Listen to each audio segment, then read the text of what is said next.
The lunar module was essentially constructed out of tin foil, as anyone who has visited the Science Museum in London would know. As Armstrong put it, adjusting course and landing on the moon was far and away the most complex part of the flight, after Apollo 8 had already orbited the moon in 1968. On a scale from 1 to 10, he said, "But I thought the lunar descent was probably a 13 inches, despite the difficulties he encountered with the TV cable wrapping around his feet. That is, until you consider how impossible it would be to keep a lie from leaking out of NASA for 50 years.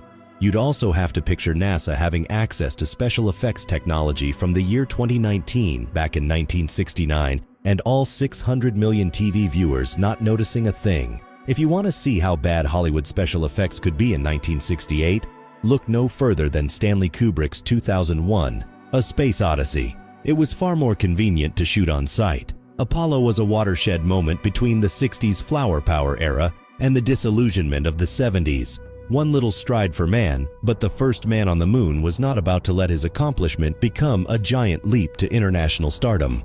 The Apollo 11 landing in the Pacific marked the start of a mystery. Because of concerns about his loved ones, marital strife, and an inability to trust anyone, the world's most famous man became almost reclusive as a result. James Hansen, whose book First Man was adapted into a 2018 film starring Ryan Gosling, wrote of Armstrong, "I've never met somebody exactly like Neil." While many moonwalkers experience profound religious or spiritual awakenings, he remained unmoved by the experience.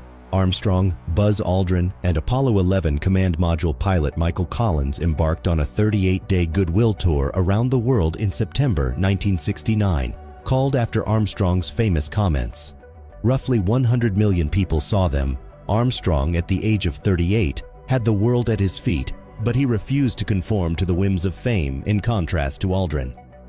His family life, though, did undergo a transformation.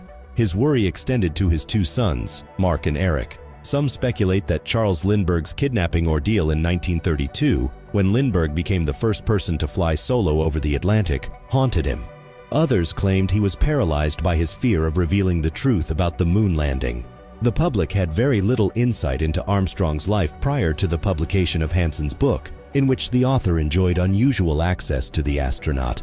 He wouldn't so much as show up to a parade celebrating the moon landing's silver anniversary in his hometown of Wapakoneta, Ohio.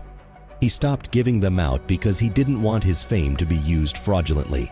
In 1994, he filed a lawsuit against Hallmark for exploiting his "one small step" quotation without authorization on greeting cards. Armstrong, who passed away in 2012 at the age of 82,